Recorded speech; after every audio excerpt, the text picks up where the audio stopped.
Hi, I'm Michael from Kitchinsider and welcome to the channel. I'm trying something a little bit different in this video, so I hope you like it. Whenever I design a kitchen, I usually start by drawing it out by hand to scale, normally with the client present with me, to just get an initial sense of the space that we have and what we could fit in it and the kitchen layout options that we might have. I think it's a great way to quickly get a feel for a project, but I do always stress it's just an initial sketch. Everything can be changed or tweaked. It's a starting point to work from. So in this video I thought I'd bring you along as a bit of a fly on the wall, and you can watch as I sketch out a plan to scale and talk about the decisions I'm making and my thought process as I'm doing it. This is a real world project, so I want to thank Laura and Jon for letting me use their plans and discuss their kitchen with you all. Thank you very much. This is the architect's plans that Laura and Jon sent over to me. It's a complete new build, which is very exciting. You can see we have the kitchen in the top right. It's an open plan layout that wraps around the house with some lovely big bifold doors at the top looking out into the garden. A really nice space. It's going to look amazing. So the first thing I did was to draw out to scale the area that I'm interested in, which is the kitchen and a bit of the family area, as that's the open plan area tied in with the kitchen I want to keep an eye on. So I've drawn out the space to scale. This is a 1:20 scale, so nice and big. I've got the kitchen area here, which goes into the living room area as an open plan, bifold doors out to the garden. This is the main way in from the hall, so your entrance into the space here, and there's another entrance in from the utility room here. So the first thing I like to do when I'm designing a space like this, when it's open plan, is to zone out the kitchen. So I want to create boundaries for the kitchen and some sizes for the cabinets and the island, so I know what I'm dealing with. So the first thing I'm going to do is zone off the kitchen area from the living area as it's open plan. Now the bifolds actually come the furthest into the room rather than the doors down here, slightly further. So that's the limit I don't want to take the kitchen past, so this kind of limit here.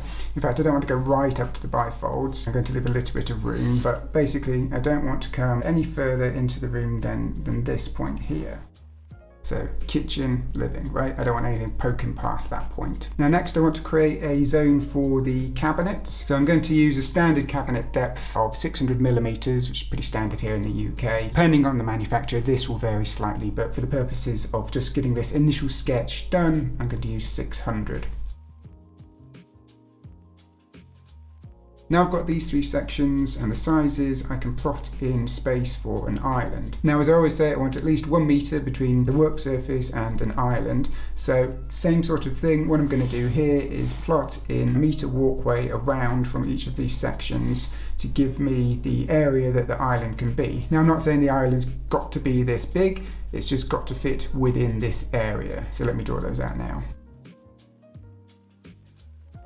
Right, so now I've got the island space zoned out, we can see what we've got to play with and what fits. So usually with most designs, the first thing I like to do is figure out the corner situation. So what type of corner cabinet are we having, and which way are we going to run it, and how big is that cabinet going to be? Because this then impacts the rest of the design basically. So with this particular design, we've got the window here near the corner, so we need to figure out how this corner is going to interact, because I want to get the sink as centrally under this window as possible. If we run the corner cabinet this way, is there enough room for the bits we need to then be able to fit a sink cabinet centrally, or do we have to run the corner this way in order to give us more space? And this is where we begin to see that there's lots of ways to design a kitchen, and this is just an initial sketch to kind of get our ideas out and see the space that we're dealing with. So I know along this run we need to fit in a cabinet for our integrated bin, a sink base cabinet, 2 dishwashers, and anything else we can fit along this run to kind of get to this point here, or roughly around this point here. Because I know we're going to have a bin on the right hand side of the sink cabinet around here somewhere,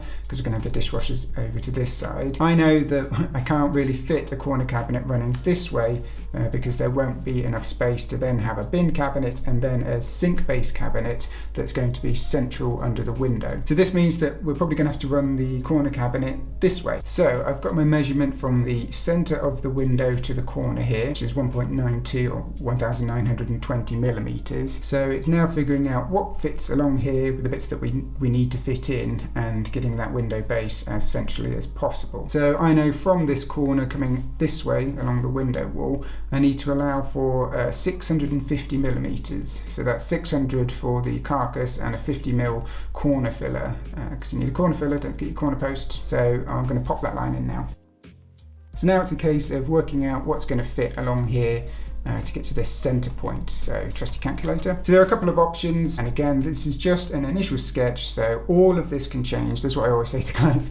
All of this can change. This is just to get some initial ideas down and see what fits. Now I know I want to get a integrated bin, and I think it's probably going to be the only bin in the kitchen, so I want to make sure it's a big bin. So it's going to be ideally 600mm, and then it's figuring out what we've got left and kind of how big we're going to have this sink base and trying to get it as centrally as possible. I'm not worried too much if it's a couple mil out from the center, because all of these measurements are very likely to change. This is a new build, and when everything's finished, those measurements, with the plaster and things like that, are likely to change. So we've got 1920mm from the corner to the center of the window.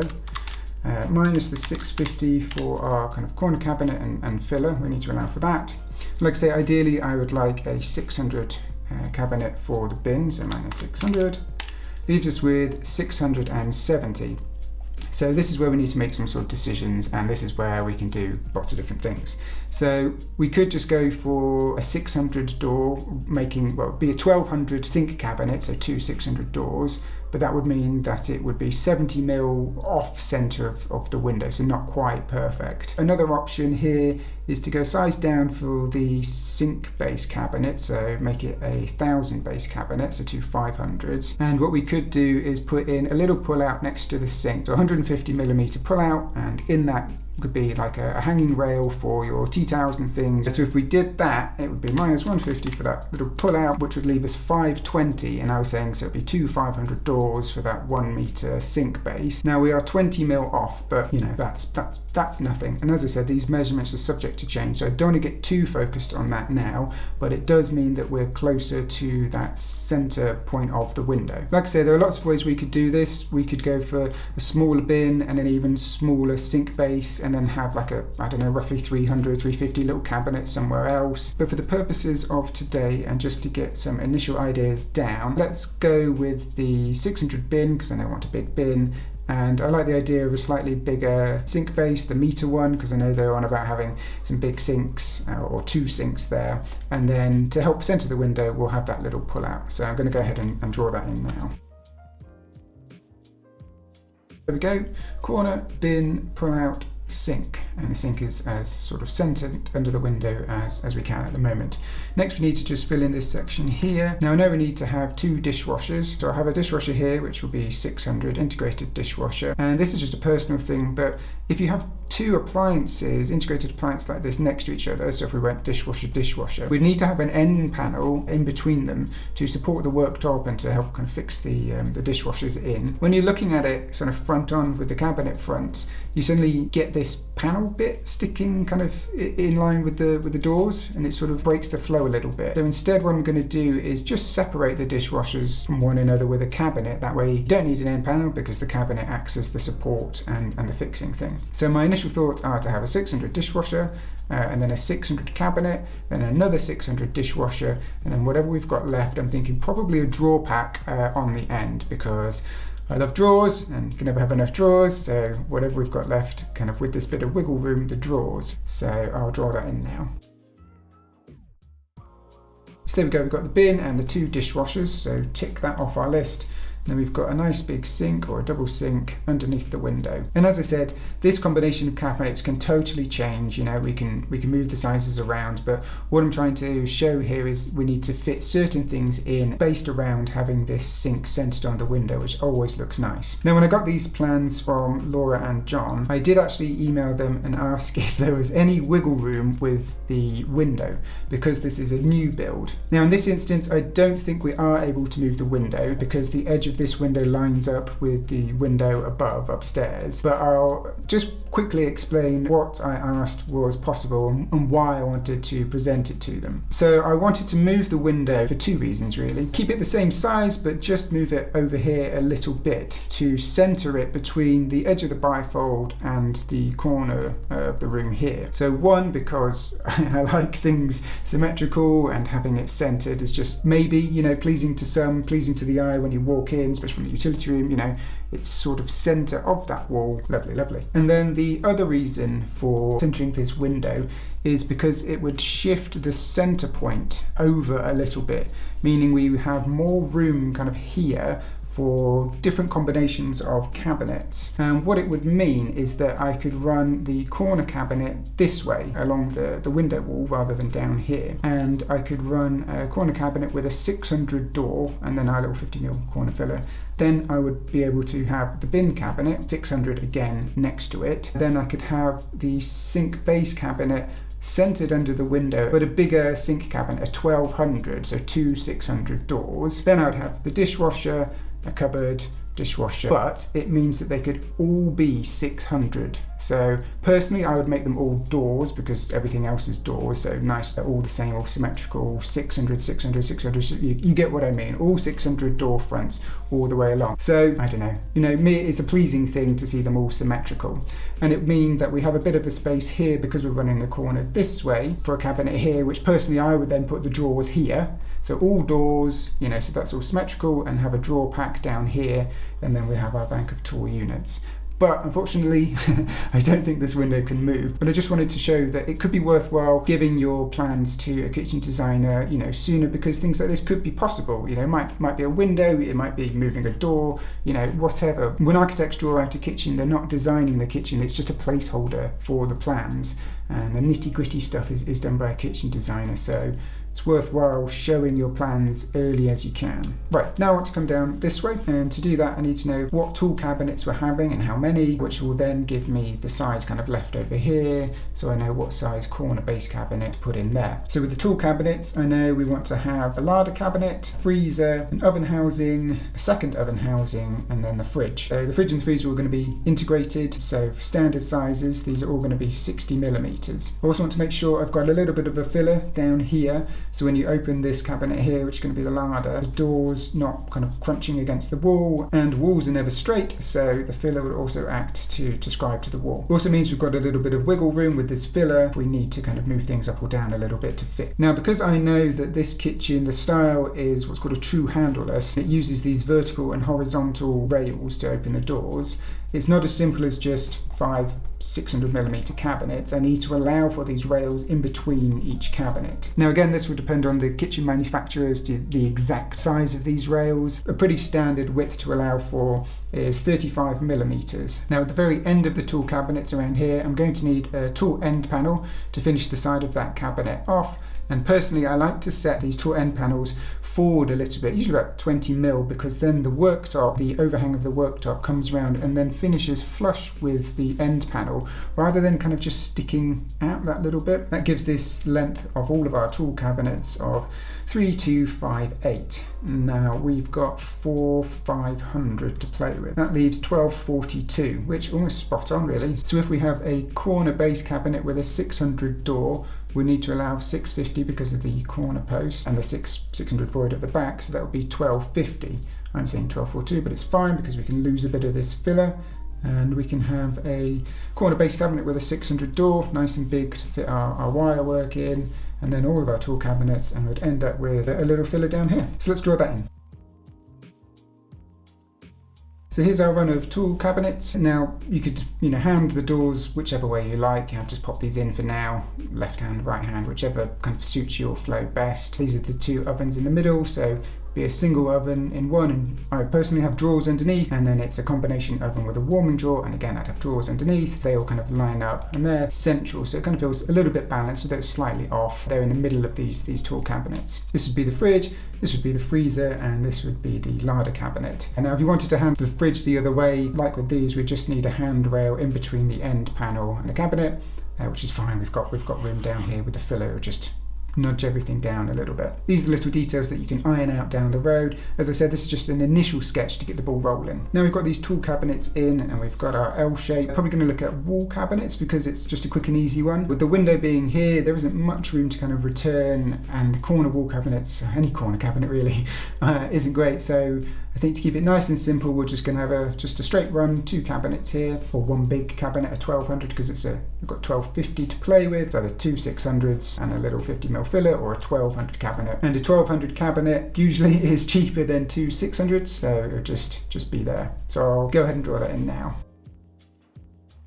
So there we go, nice and simple, wall cabinet up there. The other area that we do have kind of up for grabs is to this side of the window, this area here. However, because it's the bifolds there's lots of natural light and it's all open plan. Personally, unless you really need the storage, I'm kind of loath to put any wall cabinets up there. It's the prime place really for some open shelves, some floating shelves, or a nice piece of artwork, just something light up there. So I'll leave it for now, but those are the kind of options, and again, the kind of details that you get into down the road. Right, the next section I'm going to look at is this bit down here, which is our sort of drinks cabinet area. So this wall here, we've got almost 2.5 meters to play with. However, I don't want to use the whole of that because you've got the door in here and I don't want that blocking there. Similarly, the door in from the hallway here. So I'm going to set it in a little bit, but still use a good chunk of that area. So I know we want to fit a wine cooler on the base down here, a good sized one, so a 600mm wide wine cooler. So immediately, because it's 600 and I like symmetry, I think with this 2.5 I would probably use 3 600s, so kind of use 1.8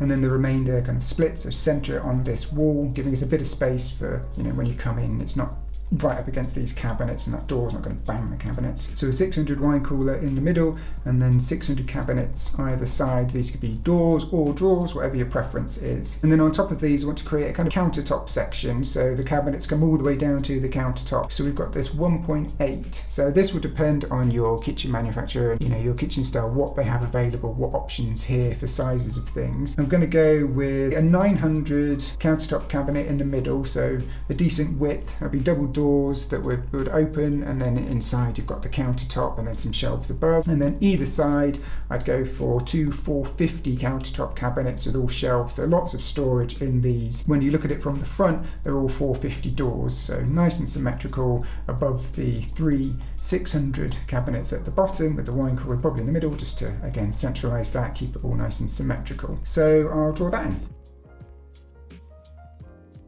So there we go, this is our drinks section of cabinets. Got a 600 wine cooler in the middle. I've gone for drawers, but these could be cabinets. 600 drawers either side. 2 450 countertops with a 900 countertop in the middle. So when you open this, there'll be space in here, so the shelves will be set higher up in here, so you've got room for your mixers and your bottles and things like that. We even talked about having a glass splashback behind this area to make it more of that kind of old school drinks cabinet style, a little bit art deco. So you may have noticed that this little drinks area is just creeping past my zone line. I'm not too worried about this. One, this is just an initial sketch. Two, because this area is hidden, when you open the doors, it's behind here, and so there won't really be a sight line here. The main reason is that I don't want the island poking past, because I feel when you look in you will notice that if that sticks further than that. So I want the island in line with kind of this top one, or maybe even set in just a touch. So that's really why this is here. That's what I'm keeping an eye on. Right, now it's time to tackle the island. So the island, there's a couple of things I know we want. Obviously the hobs going on the island, and we also want seating for 4 people ideally.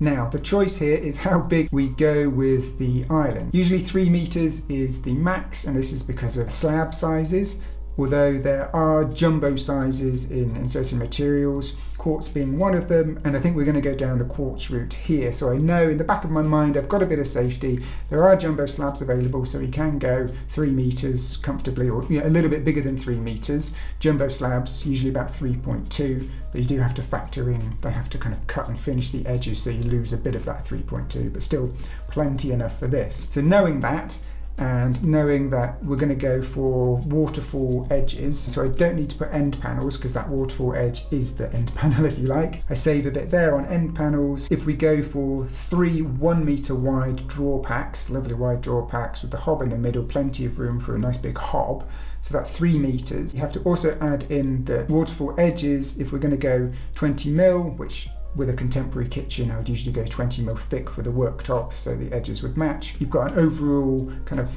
slab size, if you like, of 3 meters and then 40mm, 20 on either side, but that is fine for a jumbo slab. You might even get it out of a regular slab. So for this instance, we're going to go for it. If you wanted to play it safe and the slab doesn't come in that size, whatever material you're looking at, I would just do the same thing, but just bring those in a bit. So where we had 3 1-meter drawers, maybe I'd have, you know, 1 meter in the middle and 2 900s either side, just to really bring it in and kind of have that safety of the size. So when it comes to seating, there's sort of 2 ways I like to approach islands mostly, and that's either L-shaped seating. So in this instance, it would be kind of an L shape here, would be a worktop overhang.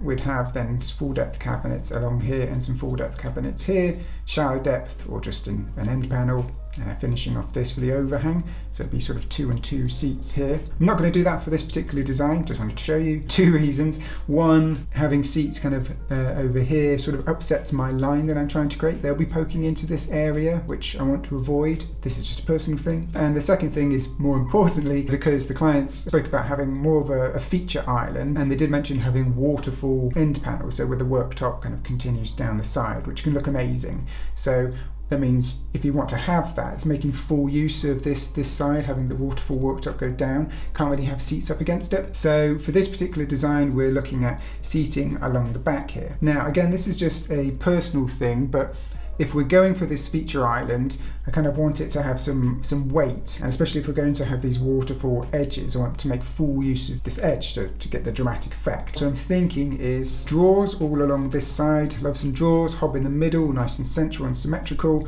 Drawers. Then on the back here, to create that kind of weight and use the full length of this, rather than just having, say, shallow depth cabinets on the back side, or even just an end panel and then an overhang here, so you can technically fit more seats or more space for seating, I find that doesn't quite have the same weight, especially when you look at it from this side or from the living area. You've just got this bit here of end panel or whatever, and then an overhang. It kind of feels, I don't know, it just doesn't have the same kind of presence to it. So what I want to do is to have 2 full depth cabinets, small ones, probably 300 millimeters wide, on the back of these. So it comes in like this, and that's full depth. Then in the middle, we would either have shallow depth cabinets or just an end panel, breakfast bar end panel. Probably the end panel. I mean, usually that's cheaper, and also it gives us some options for ventilation, which I'll get onto in a second. But because of the size of the island, it means that even having these smaller cabinets on the back, it still gives us, if it's going to be 3 meters, say, or around there, it gives us roughly 2.4 meters for seating. And as a general rule, I like to allow between 500 and 600 millimeters per person sat at a bar stool. So that 2.4, nice for 4 people, so perfect. Now, as I mentioned before, this isn't necessarily the size of the island, it's just the zone in which the island's going to live. Pretty much spot on, but we've got a little bit of wiggle room. So with 2 standard cabinets back to back and kind of the overhangs and stuff like that, you're looking at 1.2 meters, and this is actually 1.3. So we've got a little bit of room to spare. For argument's sake today, I'm going to move it up, giving us more room here, because we're going to have bar stools at the back here, and they will kind of stick out maybe depending on the bar stools that you have. Just going to give you that little bit of extra room where we've got a little bit of extra room that we can give it for this area. So this walkway, you know, between the utility and the rest of the room, or the hallway, I think that's a good use of the extra space. So I'm going to start it from up here. So we want 3 meters, or just over 3 meters, and this island is currently just over 3.1 meters. So again, we've got that little bit of spare space, if you like. I'm going to keep it in line here because I like that, and give us some more space over here in front of the fridges and the ovens. Again, just it's nicer to have a little bit more space for these walkways and this flow. Still leaves us 1 meter here, which is what I like. That's my kind of standard. So having made those decisions, basically you're going to start the island from this corner point here and work this way and work down, giving us more space here and here. So I'll draw that in now.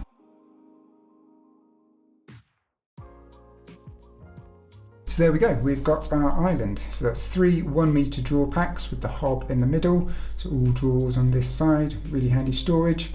And then on the back, we've got 2 300 full depth cabinets. So extra storage, which is great, but it just helps give that weight and presence to the island with our waterfall edges. And this section here where I've drawn the lines, this is an overhang. So the worktop overhang is nothing underneath. I've allowed for a 300 millimeter overhang, which is usually the maximum unsupported overhang for quartz worktop like this. and then it's enough space, 2.4 meters, so you comfortably sit 4 people. Now the thing here, this is at the minute, this is a void. So your options could be that you could go for shallow depth base cabinets. In this instance, what I'm probably going to do is just leave it as an end panel. So a breakfast bar end panel. Typically the standard size of one of those is 2.4 meters. You can tell I've done this before. So that way, this is just a void, empty space. Saves a bit of money on cabinets that if you don't need extra storage, I think it's maybe better because they are difficult to get to. They're underneath this overhang and got to move the bar stool out of the way just to get into the cabinet. So unless you really need extra storage, sometimes just having an end panel is fine, it's cheaper. Also, the reason why I've left this as a space, as an empty void, is because clients haven't quite decided yet on the ventilation for their hob. So having this empty void is ideal if they are going to go for a downdraft extractor, you've got the space to install one of these. Your fitter or builder have to create a bit of a frame, but you've got all this space to put the actual machine itself, because when it's not in use, obviously it's underneath the worktop and all the gubbings and motors and things like that. That's a nice space to put that. Alternatively, if they're having a venting hob, the vent can come straight out the back of the hob and then down and out through this void rather than down inside the cabinet, because then that takes up space inside. So you might not be able to get full depth drawers. You might have to have slightly shallow drawers because that vent's coming down and taking up space there. So this is why I've gone for just a void. But again, there are so many ways you can go, and this is just an initial idea. So to recap, I've got drawers over here, just because I like drawers. You can never have enough drawers. Although this could be a cupboard door, doesn't matter. I can see the benefit, the argument to have a cupboard door because these are all doors here, but I just like drawers. Then we've got the 2 dishwashers separated by a cupboard because I don't want the dishwashers next to each other. If you put those appliances next to each other, you're going to need an end panel to support and fix them to. And in my opinion, that sort of breaks up the flow of the cabinet doors all nicely flush with each other, especially when we've got a handleless cabinet style here, that handleless rail. Nice big double sink centered under the window. Pull out here to help center it under the window. We talked about the whole window situation. And then a nice big pull-out bin at the end there. Corner cabinet running round, I would definitely have some sort of mechanism in there to maximize that corner space. The other option, and if you watch Mark Tobin on YouTube, which is he likes doing this, is to blank off this corner completely. So it would just be an empty void, and instead of the pull-out here, we would have just a cabinet in this section, a 600 cabinet, and that could be some drawers as well if you wanted additional drawers. Just weigh up what you find most practical, and if you can live with the idea of an empty space in the corner there. There's no right or wrong really. Then we've got the tool cabinet, so fridge, oven, freezer, larder, and then a little filler here which will grow or shrink depending on exactly what we're doing with the handles and the size of this wall that it ultimately ends up, but definitely need a filler down there to get this door off that corner and scribe it to the wall. Then we've got wall cabinets over here, just a nice big 1200 with a little filler. Again, it's off the wall and just to fill that gap. I imagine this section's probably going to be a bit of a tea and coffee toast breakfast kind of little nook underneath. I can imagine the toaster hiding away down here. You're close by to the sink for water. Your kettle's probably going to be over here. Teas and coffees, mugs and things all in this wall cabinet. It's that kind of zone, right? Bin pulls out real quick, just drop the tea bag in there, done. I think that's a nice little area. Then down here we've got the drink section. Very nice. I've gone for drawers. Again, these could be doors, whatever you like, with a wine cooler in the middle just to centralize that, get some symmetry. And then above, these countertop cabinets, so they come all the way down and sit on the countertop, but they're the same height as tool cabinets at the top. 2 450s and then a 900 in the middle. So when you look at it, all 450 doors, but then a nice big section in the middle for all your drinks and things like that. Then the island, so this is based on just having the hob on the island, and we're going for the seating at the back of the island rather than like an L-shaped seating to create this wow factor island. I think it would look amazing, especially if you go for the waterfall edges. Lovely big space, loads of room for prep work, lovely big hob, and then we've got these cabinets on the back to help with that weight, like I said.